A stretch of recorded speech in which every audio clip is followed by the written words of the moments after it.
Hello, I'm a Muffin, and this is a project breakdown of the Open Up Canvas video that I made. A little silly video that I threw down. I actually made that for a class, and what I did was I just like couldn't come up with background music for a shooter game, which was the assignment. So I said, fuck it, I'm just gonna like make this thing that I'm making and make it like hella meta and have the lyrics be incredibly meta, and hopefully my professor loves it and I get a good grade on the assignment. And if you watch the video, I aced it. Without further ado, there's actually I had a lot of fun making the track for the assignment. So yeah, let's dive right in without further ado. Alrighty, here it is, the magnificent project file. There's not much to it. It's pretty small, to be perfectly honest. Alrighty, yeah. Let's start off with the bass line, because that was the first thing I came up with.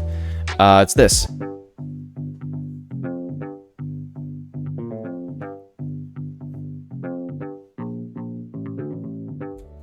Which is an odd one, because like it actually technically kind of starts right here. And it's shifted forward a little bit, but I didn't know that when I was writing it. So I kind of was like, this is kind of funsies. And then I realized it was kind of shifted forward, so I had to like redo it come like around to this point. It hits right on the boom, boom, boom, boom. So like, let me turn all these off. Sorry, there's a lot of shit.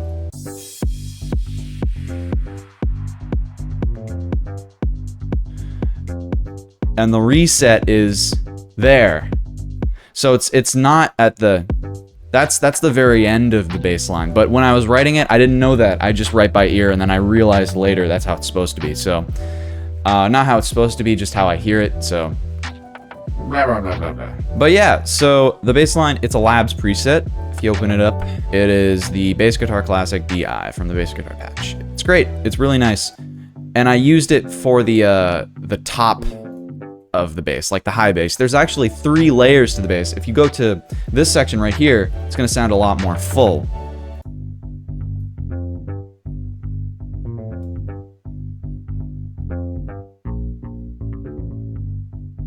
You know, like it just sounds more beefy. And the reason being is because this top layer is only accessing like a lot of like top frequencies, and as you can see, I'm raising them a little bit, cutting a bit of the sub bass so that there's not much sub bass there. I'm making it so it's kind of like this stereo shaper, and that way it's basically what it's doing is it's cloning the sound, and it's making this, it's panning one sound to the left and one sound to the right, and making the sound on the left hit just like a few milliseconds before the sound on the right. Or is it the other way around? No, I think it's this. It's the equivalent of doing this.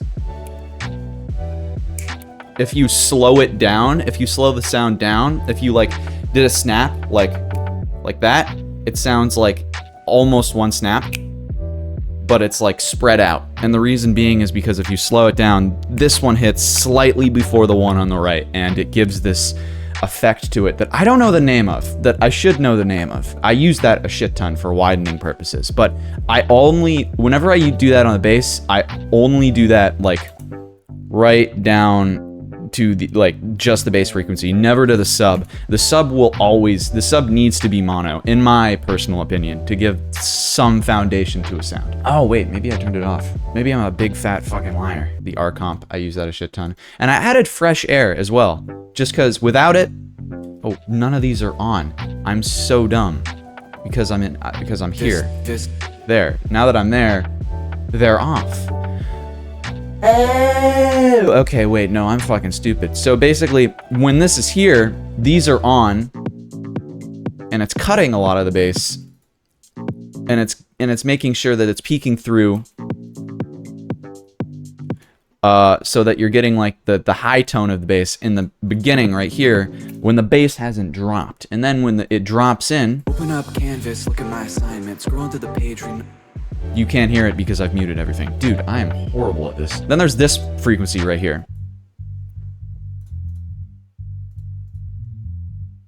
which is a bass frequency. And then the sub is giving it a bit more of a foundation.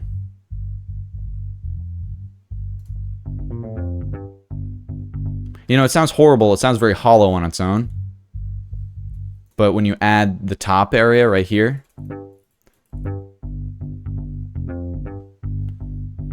it's kind of like putting like water into a glass. Like this frequencies right here are the glass on its own, and then when you put water in it, it's full. You're always just trying to find ways to fill the frequency when you need that type of energy. Yeah, the kick also has a filter on it at the beginning as well, like as you can hear. And then we're coming over here. It's got the low frequency back in. But yeah, it's a cymatics kick.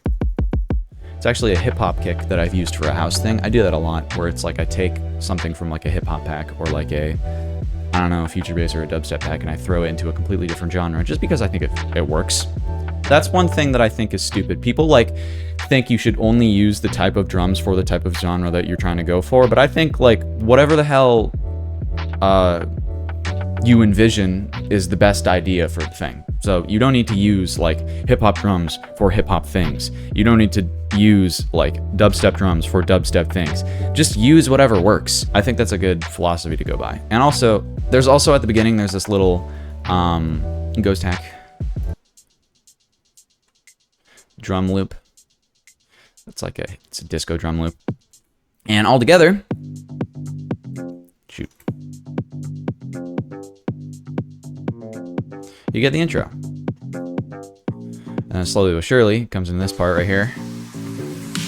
Open up Canvas, look at my assignment. Scroll to the page, reading all of my requirement.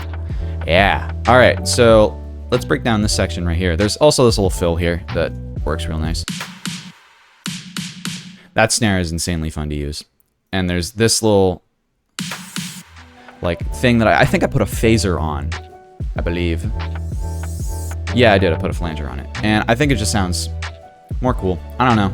Taste thing. And then there's this thing right here, which is more of a longer upriser, which I didn't do anything fancy to. I just probably cut a little bit of the nasty highs. And yeah, sounds great. All right, moving on to the next section.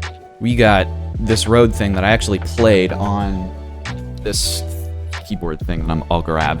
I played it on this thing right here, and what I did, it was back in my dorm, and my dorm was this desk that like you could pull out this thing from the bottom of the desk, and I just set the keyboard on that, and I was just like, and I just like fucking fucked around. But actually the inspiration behind that is actually really funny, because this thing right here, this right here on its own,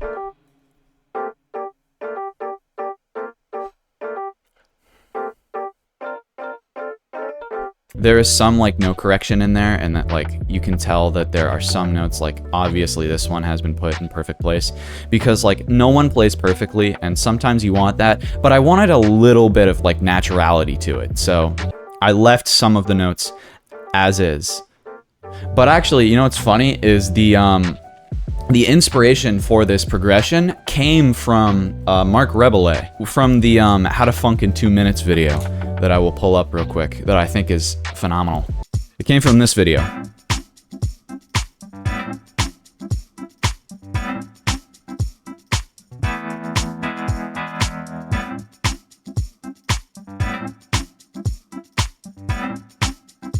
Which is phenomenal. You should go check out this video on your own. It's incredibly fun. But yeah, I took a lot of inspiration from that into this song right here, and I put that on top of the bass, and it fits real well.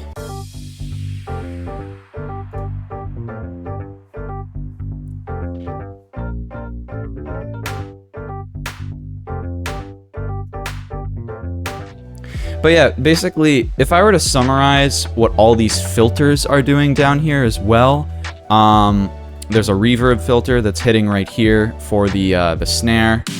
Open up. That's going off right here for just to give it some like air, kind of like that Martin Garrix snare. And there's also a little bit of a crash right before the typical hit down, which I think gives a little bit of energy. Open up Canvas, look at my assignment. I think it works real well. And also These are all the filters that are coming off of the kick, off of the bass, off of the uprisers, and there's also reverb that's being added to, I don't know, I actually forgot. Anyway, vocal mixing is a bitch. I'm gonna get to that. I'm gonna get to the vocal mixing at the end, but for now, we're just gonna say goodbye to the vocals and we're just gonna focus on the main instruments here. But yeah, going into this section right here, we got this part. There's kind of a lot happening here. Not really. There is, but not really. So these strings were not hitting on the exact beat that I wanted them to in like the normal pattern. So I exported them and I moved them forward a little bit in here, which is kind of a really weird counterproductive way to do that. I could have just done that to the pattern. Who cares? It's done.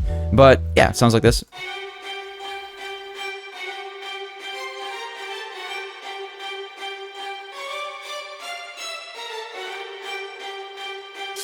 Which is just a really fun string pattern. And also, we got a shit ton of shakers. Sound like this. The hit of the shaker is that, and then the hit back is a so it's this. And then you also want like another one on the side that's a all together. Like, you also got these two right here, which are another one that are going on a different beat, but if you put them all together, it sounds like a multitude of shakers. And it sounds great within the beat.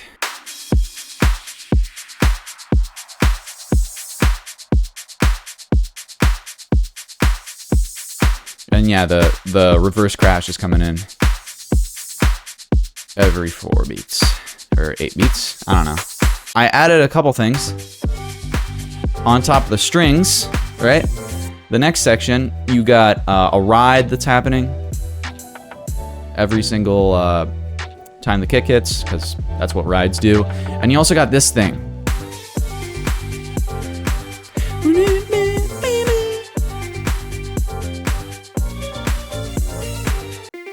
Which I believe is a serum. Yeah, it's just this. It's pretty simplistic. It's just this. There's no unison whatsoever, and there's a little bit of hyper that's adding. So with the hyper, sounds like this. Without. So it gives it less of like an analog feel. And I just thought that was great. And there's a lot of release, which is why it has that like that trail. If you follow that highlighted dot, it's giving kind of this trail to it, which is like another version of reverb that sometimes I prefer. And yeah. All right, time for vocal mixing. Fine. So, how do I explain this? There's so much here, because vocals, like, I always thought that, like, oh, okay, I know kind of the basis of mixing. Vocals will be easy. Vocals take a long time to mix, for me, at least right now. There's so much that goes into them. There's so much that, like, happens to make a vocal stick out in a track. They're often, like good vocals, often are like the most worked on thing in a track, unless they're like background kind of instruments. Here's how I look at them, right? So you have your left. Open up. Open up. That one's named right, but it's coming from the left. Open up. Open up. And the left is named left, but it's coming from the right. Open up canvas. Yeah, I work efficiently. I'm professional. Okay, so the right Open up canvas. and the left put together Open up canvas. Look at my assignment. Scroll into the page. are slightly off, I believe, or not, and they're exactly the same, and they're just gonna create a mono one. I don't know. It's been a while since I've made this, but Open up canvas. Look at my assignment. that happens, and then there's this one, which is dead center. Open up canvas. Look at my assignment. And then there's this one right here, which is giving the main width to the thing. Open up canvas. Look at my assignment. Scroll into the page. Read all of my requirements. Sounds like it's coming through in like a big ass haul. And what I did was, for this thing, is I exported all of these, Open up canvas.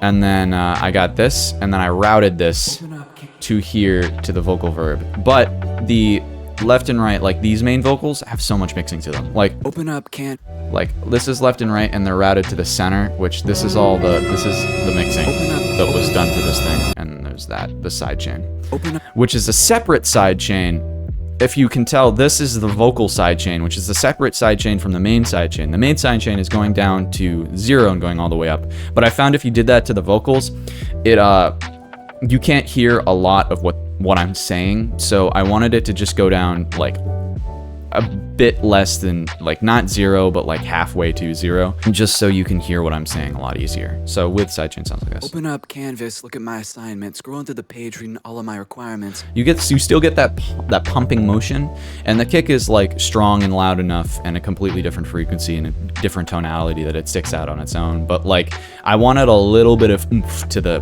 kick. So I knew I wanted some form of sidechain, but not like too much. So here's what the vocals sound like mixed. Open up Canvas. And here's what they sound like with no mixing whatsoever. Open up Canvas, look at my assignment, scroll into the page, reading all of my requirements, background music implementation. All together with the verb and the dry mixes. Open up Canvas, look at my assignment, scroll into the page, reading all of my requirements. There sounds like there's reverb, and it also doesn't sound too washed out. Like vocals, it's hard because you want them to sound really center and in the mix, and you also don't want them to be super washed out. So, but in this case, it worked. I kind of slapped these together. They're not super in-depth vocal mixing like I've done before, but they did the job in this case. Open up Canvas, look at my assignment, scroll into the page, reading all of my requirements. And then when you get to here, there's a lot more going on right now. So let me do something real quick. So here's the difficult thing about this particular vocal mix is at the beginning, I'm kind of like, I don't know, like vibe rapping, right? Like I'm just fucking around. And then when I get to here, there's actual notes that I'm trying to hit and I'm starting to sing. I think I'm kind of screwed right now.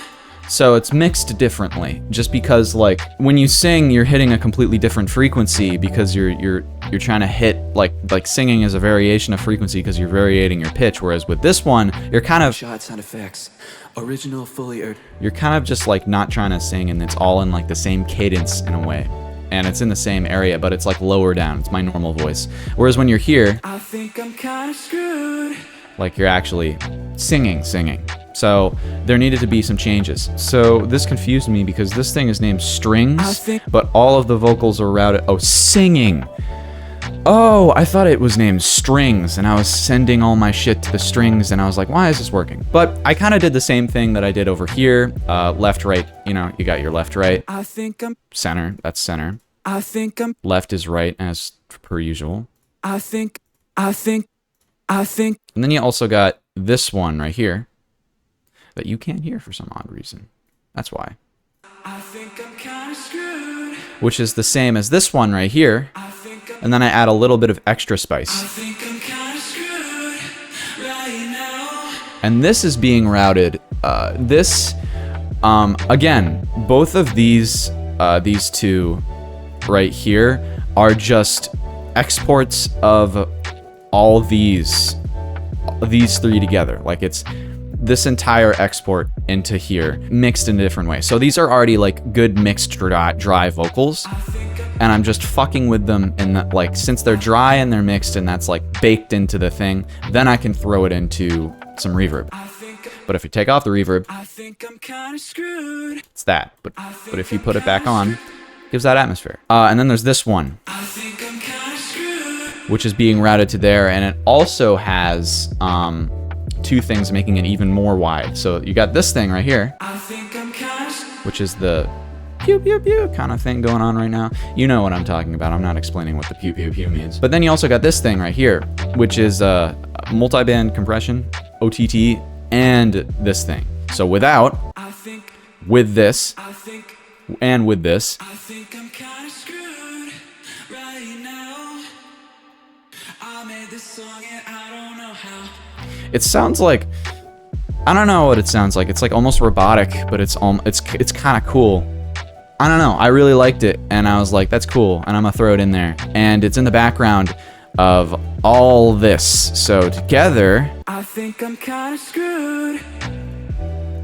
he thinks he's kind of screwed. But yeah, that kind of concludes all the how I made this thing. Like, I don't really have a basis like example as to like how this kind of comes together. Like I knew for a fact that if this thing were going to be silly and there was going to be like a bass line and it was going to be funk, then I was going to be using a lot of like a pentatonic blues scale, and I was going to be pulling from that a lot. And I knew for a fact that like I wanted to add some Rhodes in here because that was a staple funk sound, and I pulled from Marc Rebillet a little bit, and I looked at like the notes that he was playing on the piano, and I was like, oh, so that's the dissonance that he was doing for that type of chords.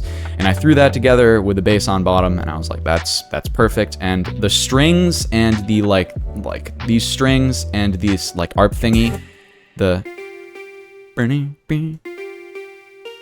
were just things that I heard that I threw in. And all the percussive elements, percussion is pretty transparent in that like you want it to be a little bit dynamic, but you also want like the kick and snare, you want to be kind of the loudest kick, a bit louder than the snare, in my opinion. Other people mix it differently. There's no right or wrong way to go, but at the same time, yeah, that's how I made that. And then it ends very abruptly to this kind of like and then it just ends. I turned that in as my assignment because for a shooter game, you need the track to loop, and this thing was designed to loop, so it would loop like this. And it looped perfectly. Because then you're back here, and it goes back in, and it just keeps looping. So while you're playing the game, you get to enjoy this track being played in the background, plaguing you with how I opened up Canvas and looked at my assignment and scrolling through the page, reading all of my requirements. Background music implementation, loop and playback with pitch modulation. That's also just such a fire line, by the way. The writing for this came together way quicker than I expected it to, and it was just such a blast to make. Also, this is the unmastered track as well. There's a completely different aspect as to how I mastered this thing. Fuck it, let's go over the mastering. Let me see if I can find the project file. I often delete my mastering project files nowadays just because, nope, shooter mastered, here it is. Perfect. Open up Canvas, look at my assignment, scroll into the page, reading all of my requirements. Background music implementation, loop and playback with pitch modulation, 5 gunshot sound effects, original Fourier synthesis. What's next? Right now, I made this song and I don't know how. So it's pretty loud. That's usually what mastering does. So in mastering, what you do is you go to the loudest part of your track, which in my case was probably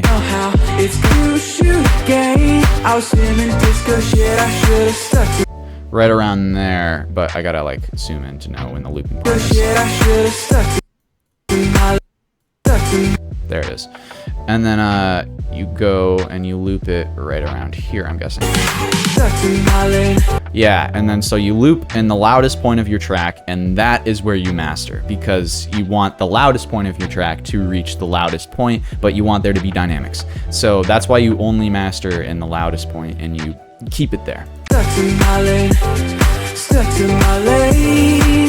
But that's probably the most hyped point of the song in my opinion. So what I did is I took this .wav file, and also, as you can see, there's a lot of dynamics, and you want that in mastering. You want there to be some headroom, some room to work with. I routed it to master, and on master, I threw on Ozone 9 because everyone uses that nowadays.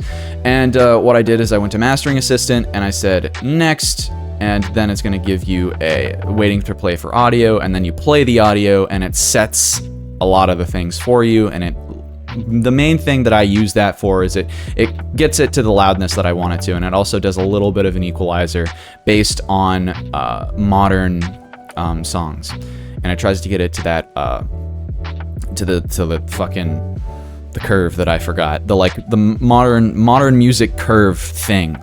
Editing Ben, throw the thing up that I'm talking about. But in this case, it told me, you need a lot more mids, and there's a little bit too much highs here, so we're gonna cut some highs for you. And this is something I just, I like to separate these. I don't know why. I never do anything with it, but I do that. And then also there's this thing here too. Again, it said it doesn't really like a lot of the high frequencies. So what these are is this is a EQ compression, which basically all these knobs right here, this is a compression line. It's just curving the compression line at this particular frequency, so that if any frequency passes that, it's going to act as a compressor for that area, not for the entire frequency line. Normal compressors, the white line is what is being compressed, but when it's multi-band EQ compression, what it does is, when you're, instead of cutting frequencies or lowering them and raising them with EQ, you are lowering and raising them as a compressor. I'm not really great in terms of vocabulary in the audio world. I just know how it works. So that makes me the best teacher. Another thing that I do is you set the ceiling to 0, because that's how you always want the ceiling. And I focus on this knob right here. And this knob was probably set about right around here. And I wanted it to be as loud. I wanted the threshold to be as loud as possible without it sounding like it was like being crushed or compressed. So that was the sweet spot for me, -7.2 dB. And then the imager, this is actually a trick I'm pretty proud of. So what you do is, if you can see here, this knob right here is from all the way to the bottom is like mono, and all the way to the top is wide. So for sub bass, if I were to widen it, you see it sounds all over the place, which is like, yeah, most people are like, that sounds awesome, you want that. But actually, you want mono to kind of work as like a frequency, and you want your sub bass to act as a foundation. So what I did is I made it a bit more mono and a bit more straight shooting. As you can see here, this visualizer is great for that. And I routed it kind of upwards. So like the higher the frequency, the more like wide it is. And the difference is apparent. Maybe I'll do a live master one day, but the difference is apparent once you do it, and you're like, oh wow, that does actually make a little bit of difference after listening to it and hearing it every so often. And I think I used a little bit of an exciter in this one. Yeah, I added just a bit more heightened warm frequencies and the top end, because I felt it was lacking a little bit. But yeah, and then after that, EQ, just cutting the little mud frequencies that no one's gonna hear, and a titch of the highs. And also I added the invisible limiter, because Ozone does a great job when it comes to getting into a pretty loud area, but it doesn't get it loud enough. And if you export this without, like, the invisible limiter does a lot. So here's this without the invisible limiter. Here's it with the invisible limiter. Now, to the untrained ear, that might not like sound like much, but let me open this plugin, the Ulean loudness meter, which is completely free. You can get the pro version. I don't have it because I don't really need it, but how you measure sound, especially in mastering, is by LUFs, and this got to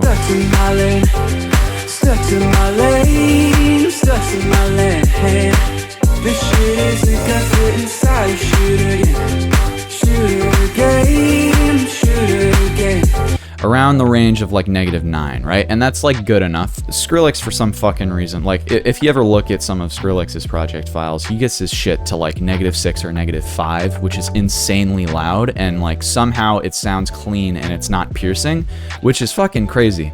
But this is loud enough. Like anything between like I would say 9 and 7 is like electronic music, like banger territory. But like if you're going for something that's a bit more disco, -9 or even -10 is fine. But even with like short term, it sometimes like clicks up to -8 if you saw, which is completely fine as well. I didn't want this to be like crazy loud. I didn't want that to go crazy. But the invisible limiter, what I did, you set the output gain to 0 and limit level to 0. You always want the threshold to be at 0. You never want it to go over 0. And I added a little bit of gain, because without the invisible limiter, this thing was getting to -11, I believe.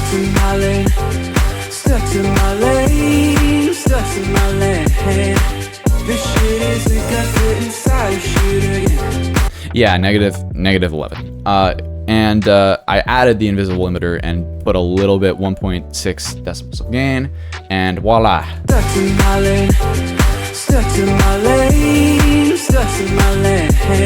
It shot it to -9 in no time.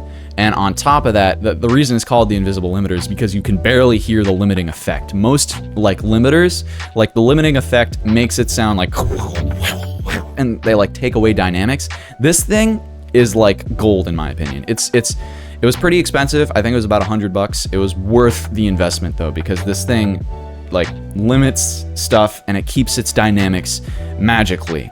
I'm not that much of a genius when it comes to mastering, and I don't do a lot of crazy shit when it comes to any of my mastering stuff, but this thing is a lifesaver. It helped me a lot. Sounds good, right? Yeah, that's me. I made that. It's good sound because of me. I make good sound. Anyway, this has been the Open Up Canvas music breakdown. I hope you learned something. If you're a producer, I hope this was helpful. I hope this was entertaining in some way, shape, or fashion. I don't know. I'm kind of experimenting, trying out this type of video. If anyone has any interest or wants to see more, let me know. I'm probably not going to make it, so I'll probably listen or maybe not listen to you. We'll see. All right, yeah, thank you so much for watching. Have a good morning, afternoon, evening, or night. And this has been Open Up Canvas music breakdown, project file walkthrough. And yeah, I'll catch you in the next video. Open up Canvas, look at my assignment. Scrolling through the page, reading all of my requirements. Background music implementation, loop and playback with pitch modulation. 5 gunshot sound effects, original Fourier synthesis. What's next? Before starting the assignment, to set the setting. Definition, example, like a wedding. I think I'm kind